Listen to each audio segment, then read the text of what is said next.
Good morning, everybody, and welcome to another episode of Morning thoughts. What the hell is up with Mike Tyson?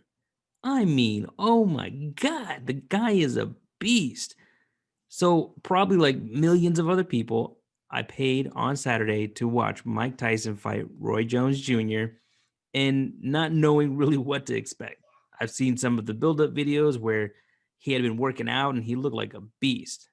And that in itself is really one of the things that prompted me to want to pay for the fight. Obviously, there's some nostalgia there in seeing Mike Tyson again because we used to watch him back in the 90s do his thing, late 80s, early 90s. And man, I mean, it was so fun to watch him just demolish people and to see his downfall and to see everything that he went through and to see how, even he got into his acting career, but he got into troubles and he was definitely, like I said, he got overweight. He was over 300 pounds. And going into this fight, I mean, it's like he just up and decided, man, I'm going to turn it around. And that's just such a great testament to the human spirit that at 54 years old, he could just say, I think I'm going to start working out again. I think I'm going to get back in the ring. I'm going to fight.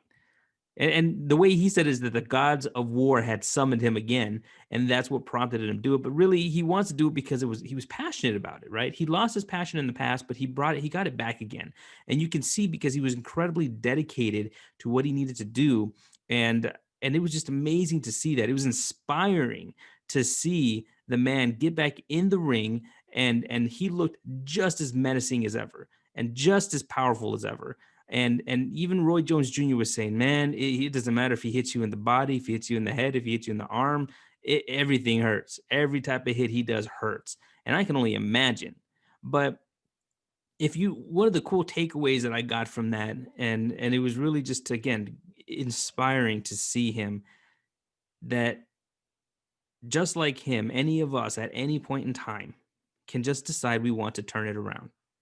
It doesn't matter how many times we've been knocked down. It doesn't matter how many times we've been drugged through the mud. It doesn't matter how long we've been down.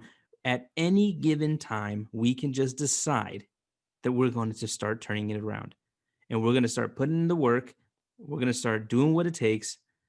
And we're going to start disciplining ourselves so that we can achieve whatever goal or task or that we want to succeed at, and really just go to work. That's what it comes down to. And although this kind of story is true almost anywhere in the world, it's a great testament to the human condition that we can just decide at any given point in time that we want to turn it around. More so, I would say, in the United States of America, in the greatest country in the world, where the opportunities for us are boundless. We have so many things that we can get into, so many ventures that we can learn and do and apply ourselves to, and then we can make a great living. We can provide for our families. We can create the freedoms that we want so that we can work from anywhere we want. I mean, it's just such an amazing thing that we live in a place where we can just decide at any given time that we're going to start something new.